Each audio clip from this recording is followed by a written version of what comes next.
Canyon have just accepted my return and given me my refund for my bike. So I've actually managed to find a e-bike from a different manufacturer which will fit in my boot, and it's in the sale, and there's about a £2 difference between that and the Canyon Spectral.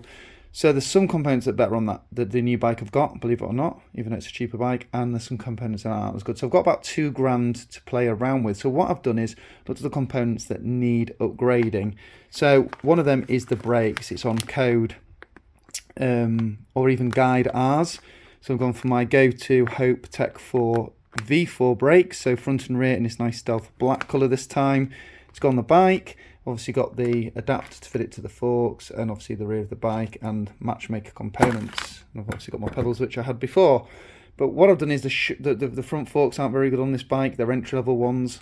So what I've managed to do is get these Zeb Select. So these are the 2023 Zeb Select Plus forks. Now, I managed to get these for an absolute steal, under sub £400, believe it or not. So these, I run Zebs already on my Nuke Proof, so I've got the Zeb Ultimate, and that's the 2021 model. So this Zeb Select, I'm sure will be better because it's got the Debonair Plus spring in there already, with the Buttercup in the bottom, and it's got the Charge 3 dampener where I've got Charge 2. The difference between this and the 2023 Ultimate is you don't get the the charger side Buttercup, and not as much bushing overlap. The other thing I've noticed as well is that you don't get the markings for the travel up the side, which I've got on my other Zebs. I also managed to get the funky little bolt-on mudguard as well.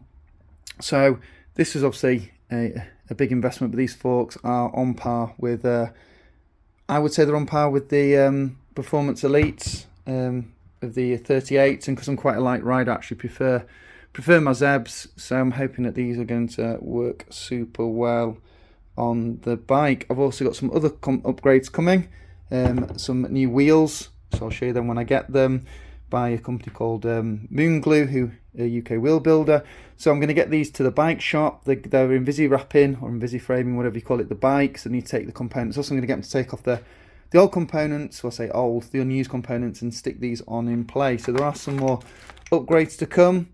The bike shop's also making it tubeless, so I don't need to use up any of my stands. I get to save that for a little bit longer. So I'm going to drop these off at the bike shop tomorrow. I'm picking a new bike up tomorrow, and it'll be all fully upgraded. So exciting times. Stay tuned to see what the bike is.